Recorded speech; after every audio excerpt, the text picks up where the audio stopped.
Hello guys, magandang gabi sa inyong lahat. Ayan, ito naman tayo, magluluto na naman tayo guys. Gabi na naman. Kung makikita nyo, nakapambahay lang tayo. Kasi walang pasok, holiday.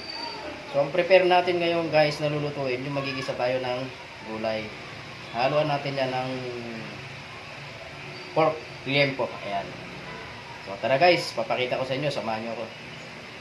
Ito yung ating gulay guys. Meron tayo ditong repolyo. Yung slice nito, ganito. Ayan. Para kakaiba yung itsura niya. At syempre, meron din tayo ditong pampano. Yung sibuyas, ganito lang yung slice. May carrots, may red at saka green bell pepper dahil palagi ng jingle bell. So, meron tayong red bell and green bell pepper. So, ito yung ating pork. I-marinate muna natin yan dito sa ketchup soy. Ayan. So mag-start na tayo guys. Sa isang bowl meron na tayong 2 kalahating kutsarang ketchup. Nalaglagan ko lang yan ng 1 kutsarang toyo. Ayan. Pamintang durog. At kalahating kutsarang oyster sauce lang yan. Okay na yan. Siyempre papatakan natin yan ng seasoning. Kunti lang. Ating kutsarang brown sugar lang natin guys. Tapos ilalaglag na natin dito sa ating pork liempo. I-marinate muna natin siya. Haluin lang natin yan para ma-absorb niya lahat yung pang-marinate natin.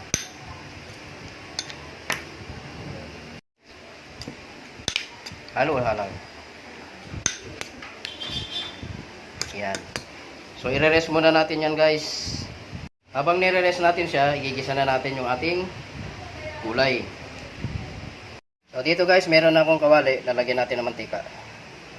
Igigisa na natin yung ating gulay. Ayan. Okay na yan. Painitin lang natin. Tapos, igigisa na natin ang ating gulay. Uunahin ko tong carrots. Yan. Kung makikita nyo guys, yung slice niya dalawang klase. Oh. Para may design.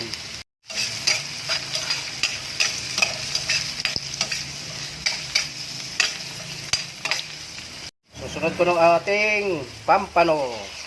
Pampano.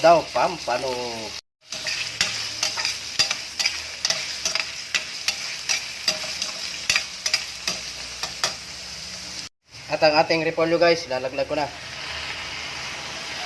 Yun.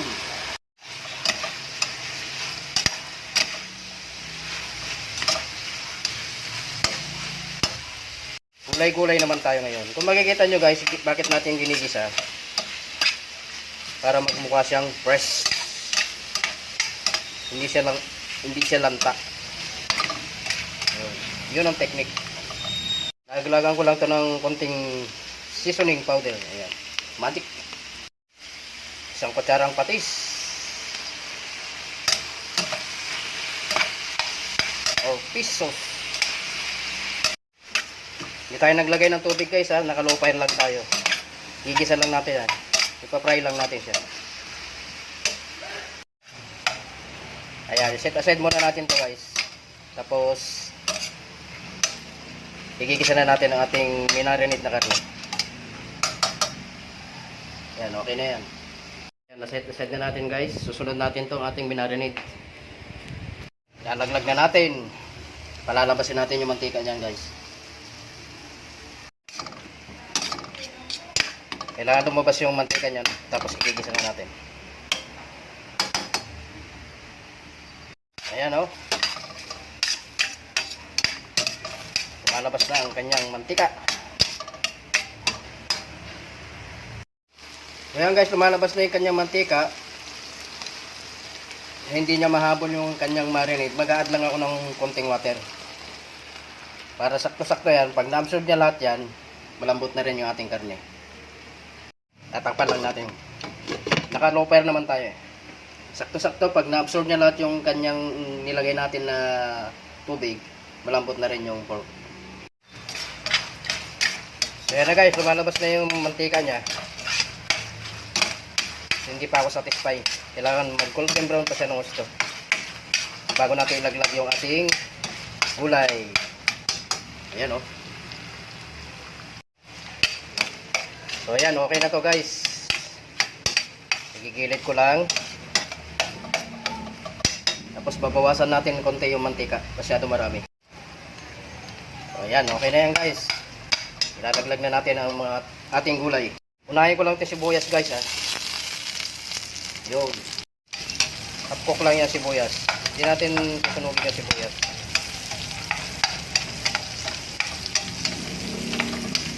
Nalaglag ko na itong ating sinet aside na gulay kanina. Yo, sarap. Bago ko nga pala makalimutan ang ating jingle bell, ang red bell pepper at saka green bell pepper. Yun, ang ating pang pinali. Ano lang, para ma-mix. Sarap. Ayan, oh.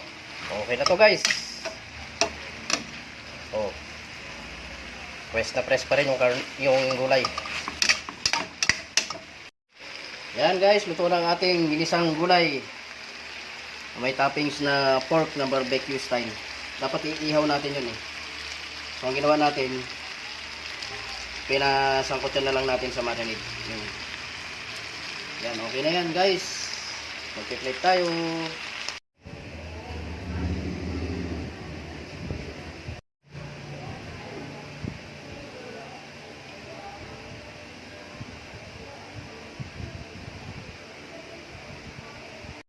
Yan na guys, ang ating ginisang gulay. Yan, sarap. Ayan, oh. Dapat hindi ko i-mix yung tawag nito, yung minarinade natin. Ipapatong ko lang.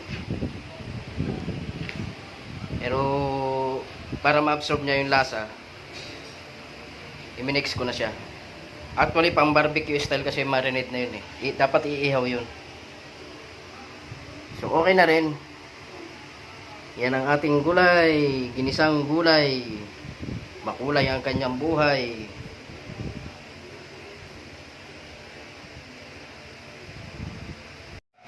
So, ito na guys. Yung pinaka-paborito kong part. Yung titikman natin, yung ating niluto. Pero bago ko kainin to guys, kung hindi ka pa nakasubscribe o nakapollow, mag-follow ka na para updated ka sa mga ina-upload nating luto gabi-gabi or cooking tips. Ayan. Para may naman ka namang idea kung paano lutuin. Gaya na sinasabi ko, hindi tayo chef. Ito ay base lang sa ating pamamaraan, sa ating alam. Tikman natin. Sarap. Promise, hindi ako nagsisinungaling. Yung marinade natin, para siyang barbecue.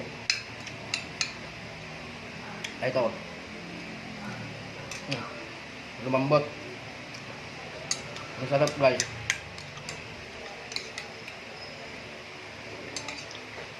Mapaparami kain ito.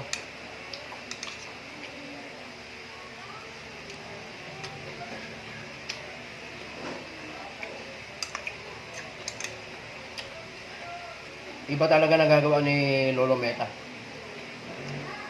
Pinapagaling na tayong magluto. Pinapagaling niya din tayong kumain. Kaya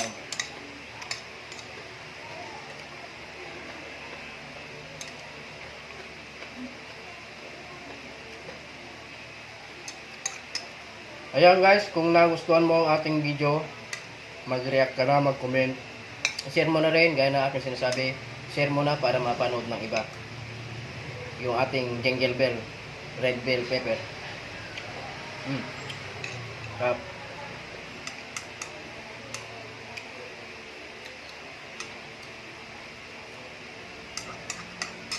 Masarap talaga kumain ng pinaghihirapan mong niluluto.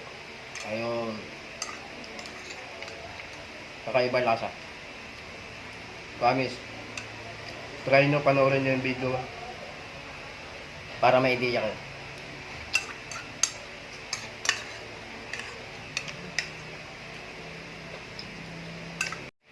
Maraming salamat guys sa inyong panunood sa aking mga video. Abangan nyo po yung mga susunod pa nating i-upload na cooking tips. God bless. Bye bye.